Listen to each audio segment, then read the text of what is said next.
What's your link building strategy for a brand new website? Do 150 and building them all the time? I'm just more brute force. I just want to get there ASAP. Generally speaking, majority of those are no follow. Some are do follow, but majority are no follow. Make sure you're not the black sheep on the page. I want the high DR. Not that high DR means anything. But like I want a trusted seed site. Right? Make certain you're doing quite a lot of links to your informational posts. If you can get those ranking, naturally others will start linking through to those. It's obviously, everyone knows gambling industry, and it's expensive. It's expensive for links.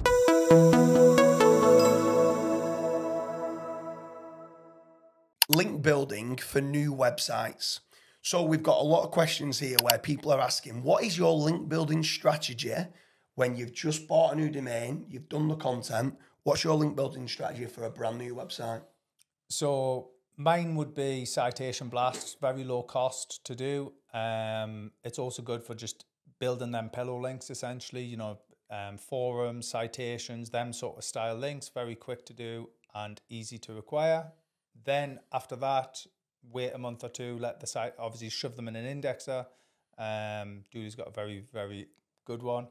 Then after that, see where it's moving and then start to slowly work out, right, how can I sculpt, where should I be sending the most, like these more powerful links, which no doubt will cost money. Where should I be sculpting it? Where should they be going to, and working it out from there? That's usually how I do it. So let's break that down of what you've said there. So you've got a brand new website. The content's being done. So obviously to start with, you mentioned citations. Yeah. So citations, for anyone that doesn't understand what that is a business listing, right? But to have the citation, you need what's called the NAP, the name, address, and the phone number. So to start with, any website that you have, try and make certain you've got the name of the business, the address, and the phone number put onto the website. When you then go and order those citations, you might then, like yourself, me and you sometimes have got difference of opinions. Like I just try and go pretty hard on branded and naked URLs type of links. They're anchor text links. Because I just feel like you can have almost unlimited amount of naked URLs and branded. I know you're a bit more liking link velocity and building it, do 50, do 100, do 150 and build it up all the time. I'm just more brute force. I just want to get there ASAP. I'm probably just impatient, to be honest with you. But yeah, citations to start with. Like for me, I go and get 800 off the box. I know you kind of do 100 a month or 100 a week for 8 weeks and stuff like that. But citations to start with, get your naked URLs, generally speaking, no follow backlinks through to your site. Then after that, you then touch upon, you mentioned, and you said that they're pillow links, which some people call them foundation links. So they are to start off with, and then you mentioned then like Web2s and other links like that. So what some people call a social fortress. So they're Web2s, so they're branded. So if I've gone and got jamesdooley.com, I would be creating links for like jamesdooley.weebly.com, jamesdooley.tumblr.com, jamesdooley.blogspot.com. And then you'll be making certain within there, it also gets like @JamesDooley, Twitter, the YouTube channel for @JamesDooley, the Pinterest for @JamesDooley. And it's building up all the social profiles, but also all the branded Web 2.0s.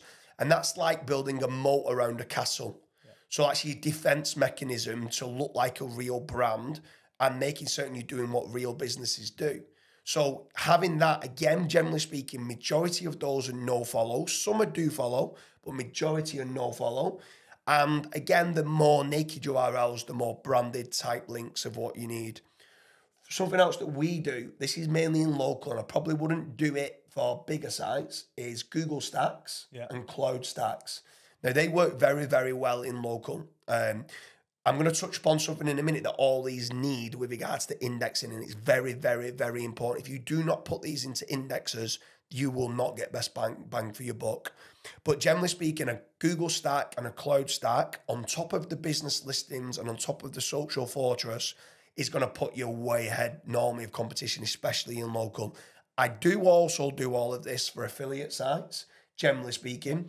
E-commerce, I might not need as much pillow links. I might be more looking towards the do follow type guest posts and niche edits. But then the last one for me of what we do is a press release as well.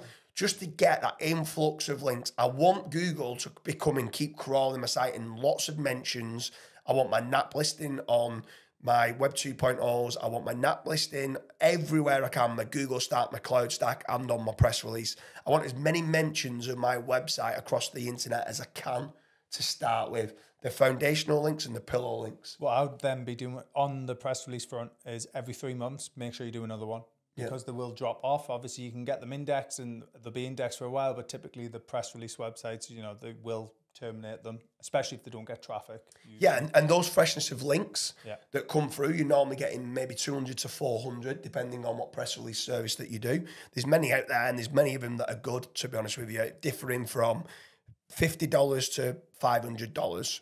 A lot of them are pretty similar, if I'm being honest with you. It just matters of where your threshold is. You might be able to get some like Market Watch and Yahoo Finance bolt-ons, which sometimes you pay that little bit more money for. But yeah, generally speaking, you want to keep a velocity going. So as some do start to drop off, you might then come along. It's also very good for EEAT signals. So maybe using a press release for some awards that you might have won, or talking about an author that might have won some awards. So then you're ticking 2 boxes. The company's won some awards and it's been collected via an author that's on your site. It's quite good to kind of go down that route, which is pretty good. But back onto a new website with regards to link building. So we've done the citations, the social fortress, Cloud Stack, Google Stack. We've done a press release. The big one then for me is making certain you're loading it into an indexer. So for me, I'm a risk taker entrepreneur. I acquire a lot of different businesses related to digital assets and services. I've acquired 4 different indexers this year because I feel it's one of the most important parts of SEO now, believe it or not. And I think the reason, just so people understand why I think it's so important, is because it's become so easy now with AI for people to create so many articles. And what used to be a 20, 30 page website now has become a 400 page website. And Google cannot index the backlinks and a lot of these websites. So the indexing tools that I use, I'm using different methods with regards to Google News. For some redirects, I'm using the Google API. And I feel that it's going to become harder and harder for indexers to actually work. There's been a recent update last week with regards to spam on indexing, where they're now saying that the Google indexer should only be used for job listings and for newsworthy articles. And if you're not using it for that, you can actually get done for spam. So I don't know what's going to happen there. I think it's become a lot more tougher. But especially for all of your links that you're getting through to your site, get them loading in. It's a fraction of the price that you should be doing. You get best bang for your buck. Get them into an indexer. I think it's very important. But then, we call it foundational links or pillow links. After that, then you've got a new site, you're now 3 months old, so it's still relatively new. You've got all these links now that's coming in, generally speaking, naked URL, branded, and no follows.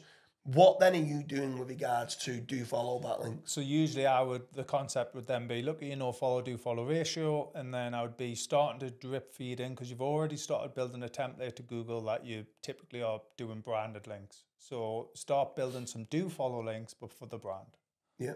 So that way it starts to go, okay, I can see how this is now getting do follow links.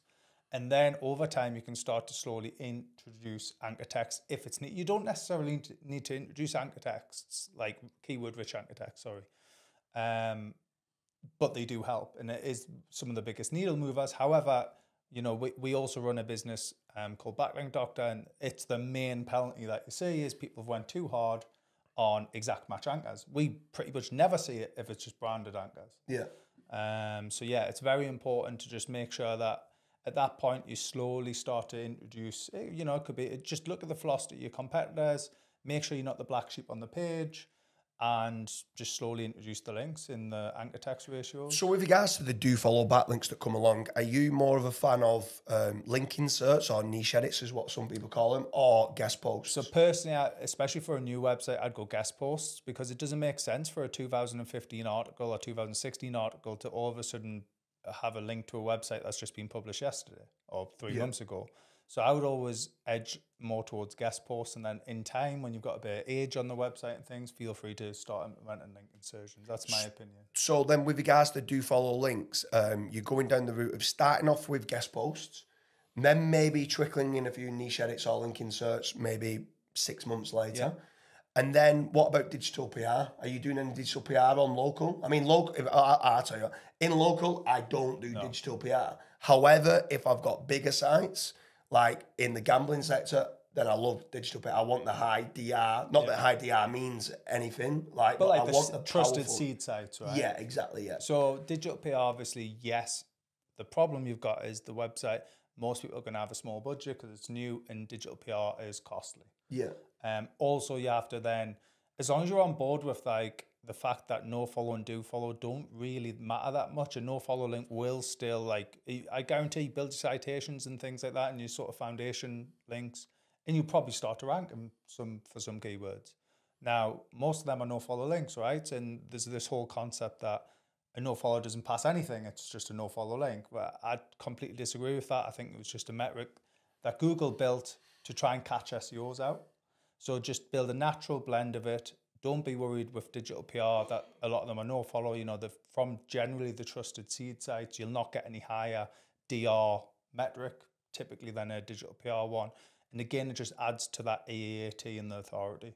Yeah, for sure. I mean, I want to touch upon a little bit. So someone's here got a brand new website and they're looking for link building strategies. We've gone through now pretty much majority type of links. At what point does this new business website owner introduce tier 2 backlinks or tiered link building? Generally speaking, I would say to the guest posts. Could also be through some of their do follow social fortress links. At what point do you start introducing tier 2 backlinks? So with tier 2, I would also, we get obviously tier 2s quite cheap, so I'm quite keen on tier 2s, but tier 2s are the fact that we would probably do them quite early on just because we can get hold of them quite easy. If you work and operating on a budget, again, I would also just vary it up. Don't be scared to send tier 2 links to a no follow link. It's actually in some of our test data, we found that in sending that link through to it, and maybe even, you know, sending some traffic, if you're doing sort of Twitter ads, things like this, or YouTube ads or Pinterest or whatever type of advert to it, you can sometimes actually almost increase the value of that no follow. So it almost becomes a do follow, although it's a no follow. Yeah. So yeah, tier 2s have their place. And I would also say for indexation purposes, when you're touching on the AI and things like this, if there's links in the web pointing through to it, it's going to increase the potential for crawlers to visit the website. Therefore, it should get indexed. Yeah, for sure. I mean, like with regards to citations or anything like that, I'm not doing any tier 2s. I'm just loading it into the indexer, Google Stacks, Cloud Stacks, just loading it into the indexer, trying to get Google bot to come and crawl it. With regards to guest posts are the most relevant link that you can get because you're physically, you can get the link building agency to write the article if you want, but you can write the article. So you can control the narrative. Not only that, you could then try to start ranking that guest post, which I think is huge. I want to get traffic from my guest post through to my website. So if I can semantically write good quality copy on my guest posts and get the guest post ranking, well, what is the algorithm at its core? Content and links. So if I write a really well written piece from a guest post, I want 4 or 5 tier 2s to give that guest post the best chance of ranking. And if I can try and control the first page with me being number 1 and my guest post being 2, 3, and 4, that is the best. That's the holy grail, in my opinion, of link building. Well, and then another thing you've touched on is obviously then starting to get referral traffic from these links, and you're controlling the whole SERP, so you become more of a sort of what's it called? Just had a mind blank. You basically become in control of your narrative, so you essentially can mitigate any potential bad press, stuff like that. So it also can be used for reputation management. That was the word. I couldn't get it. I forgot the word. So it could be used for reputation management. You're owning the brand SERP. Exactly. You're actually producing, if someone's using correlation of content, you're creating that seed set of keywords and that you need to be in there. So it's huge. But then also with regards to, on top, if you have got a new website, just one other thing slightly off topic, while you are building the backlinks through to the site, still build the topical authority through to the site as well. Don't just think that links on by itself is going to rank your site. Build the topical authority, which then gives more ways in for the links to start to become into the supporting documents as well. I think that's very important. There's some people that come to us and they've got 20-page websites and it's like, you've not got topical authority yet. So also you do need to be spending some money on content to try to cover all the entities and all the related like semantic content network of what is needed to then give you more places to be able to build links in, because some of the informational guides that you have on your site naturally would get more backlinks. So sometimes they're easier to build links to, which then can be internal linking through to your money pages. And I'm a big advocate of trying to make certain you're doing quite a lot of links to your informational posts, because if you can get those ranking, naturally others will start linking through to those. Sometimes when it's a transactional and a commercial page, not many you don't get natural acquired links to a transactional or commercial page. To an informational page or a statistics page, at times, those can be the ones that can attract you the most links. It's actually something that we used to do in the gambling industry quite a lot. Is obviously everyone knows gambling industry and it's expensive. It's expensive for links. So what you used to do is you used to build almost like statistical content in order to be able to get the links for cheaper. And then they almost become a bit of a snowball effect where they become very powerful pages. And then you either 301 redirect that link in time or add internal links. Yeah. And it's just a cheaper way of acquiring for hard niches. Yeah, for sure.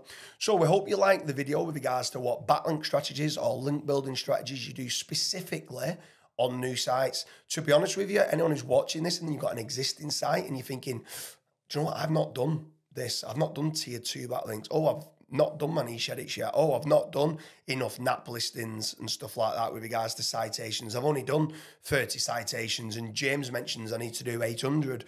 800 is just what I do. It could be overkill, but I'd say 30 is definitely too low. I want to try and get as many no-follow naked URL backlinks through to my site as I can. And I normally like to go in the several hundred. If you've not got that many, be looking to get some citations. They're very cheap in comparison to guest posts and niche edits. You're going to build that referring domain count up, which I also think is very important. So I hope you like the video with regards to link building for new websites.